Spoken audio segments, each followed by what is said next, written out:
ဒါပေမဲ့တစ်ဖက်မှာဘာဖြစ်လဲဆိုတော့ကျွန်တော် content quality တွေကကျသွား content quality တွေကကျပြတကယ်အရေးသွေးရှိပြီးတော့လူတွေကိုအကျိုးပြုနိုင်တဲ့ content တွေကပျောက်ဆုံးနေဒါ platform ရဲ့ game ကစားခြင်းကိုခံလိုက်ရတာအားလုံးပဲမင်္ဂလာပါကျွန်တော်ဒီနေ့ဆွေးနွေးပေးမယ့်အကြောင်းအရာက content တွေကိုမိတ်ဆွေတို့ကဖန်တီးနေတာလားဒါမှမဟုတ်ဖန်တီးခြင်းခံနေရတာလားပေါ့နော် social platform တွေရဲ့ကစားခြင်းကိုခံနေရတာလားအဲ့ဒါလေးကိုကျွန်တော်ဆွေးနွေးပေးမှာဖြစ်ပါတယ်နော်ဆိုတော့ကျွန်တော်တို့ကဒီ platform တွေကိုအသုံးပြုတဲ့သူများလေဒီ platform owner တွေကပတ်စံများရနေပဲဒါလူတိုင်းသိတယ်နော်အဲ့တော့ဒီ platform တွေကိုလူများသုံးဖို့သူတို့ကအဲ့ဒီ platform တွေကဘယ်သူတွေကိုပြန်ခိုင်းလဲဆိုရင် creator တွေကိုပြန်ခိုင်းတယ်ဘယ်လိုခိုင်းသလဲဆိုရင် revenue လို့ခေါ်တဲ့ကျွန်တော်တို့ဝင်ငွေပေးခြင်းဖြစ်ခိုင်းတယ်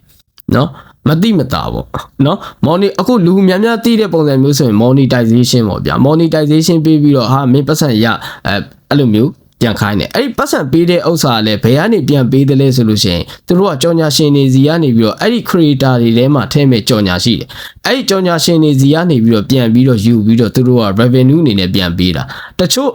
ဒီ platform တွေကပေးတာများတယ်တချို့ platform တွေကပေးတာနည်းတယ်နော်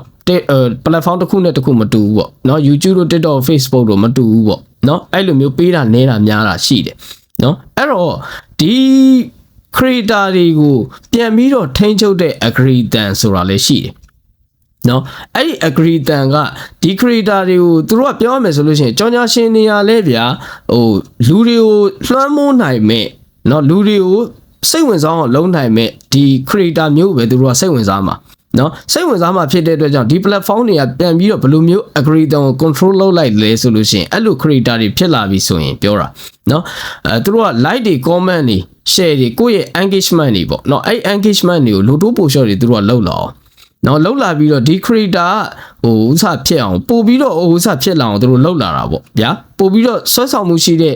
လူတွေပို့ကြိုက်မဲ့ content တွေဖန်တီးလာအောင်သူတို့လောက်လာအောင်လောက်လာတဲ့အခါကျလို့ရှိရင်အဲ့အခါကျရင် creator တွေကလမ်းကြောင်းလွဲသွားတာရှိတယ်ဘယ်လိုလမ်းကြောင်းလွဲသွားသလဲဆိုတော့ကျွန်တော်တို့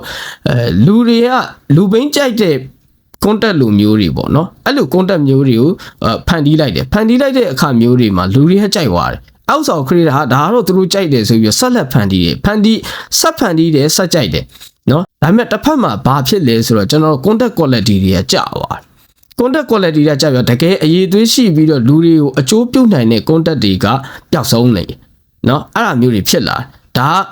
platform ရဲ့ game ကစားခြင်းကိုခံလိုက်ရတာအဲ့တော့ဆိုတော့ကျွန်တော်ဒီ platform ရဲ့ game ကစားခြင်းကိုမခံရတဲ့ creator တွေကြတော့ဘယ်လိုလဲဆိုတော့သူတို့ကဒီအကြောင်းကိုကောင်းကြီးသိတယ်နော် game ကစားခြင်းကိုကောင်းကြီးသိတဲ့အတွက်ကြောင့်သူတို့ကပြောရမယ်ဆိုရင် revenue လို့ခေါ်တဲ့ဝင်ငွေလဲသူတို့မမတ်မဟုတ်နော်အဓိကသူတို့လိုချင်တာဒီနော်လူသားတွေအတွက်အကျိုးရှိမဲ့ content တွေကိုဖန်တီးမယ်ဟေ့ဆိုပြီးတော့အဲ့လိုမျိုး creator တွေလည်းရှိတယ်နော်များသောအားဖြင့်ကတော့ဘယ်လိုဖြစ်လဲဆိုတော့ကျွန်တော်အပေါ်မှာပြောသွားသလိုပဲလမ်းကြောင်းလွဲသွားတာနော်ဒီတော်တော်များများကြုံဘူးမှာပါတွေ့ဘူးမှာပါတိလဲတိကြမှာပါနော်ပထမစချင်းတော့ဒီ creator ကကောင်းတယ်ဖန်တီးတာတွေကောင်းတယ်လူတွေအကျိုးပြုတယ်နောက်ပိုင်းကျတော့ငပေါ်ကြီးလိုနော်ဘလူကြီးတွေမှန်းကိုမသိဘူးသူ contact ကြီးတွေကပေါ့ရှွတ်ကြီးတွေနဲ့ဘာမှန်းကိုမသိတဲ့ contact ကြီးတွေဖြစ်သွားတယ်နော်အဲ့လိုမျိုးတွေဖြစ်လာတာပေါ့နော်အဲ့ဒါကဒီ platform တွေရဲ့ game ကစားခြင်းကိုခံလိုက်ရတာပေါ့เนาะအဲ့တော့ကျွန်တော်တို့ကဒီ platform တွေရဲ့ game ကစားခြင်းကိုခံနေရလားเนาะဒီ content ကိုက content တွေကိုဖန်တီးနေတဲ့သူလား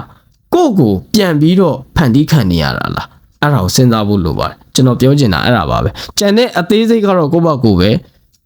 စဉ်းစားကြပါခင်ဗျာအားလုံးဆင်ပြေကြပါစေ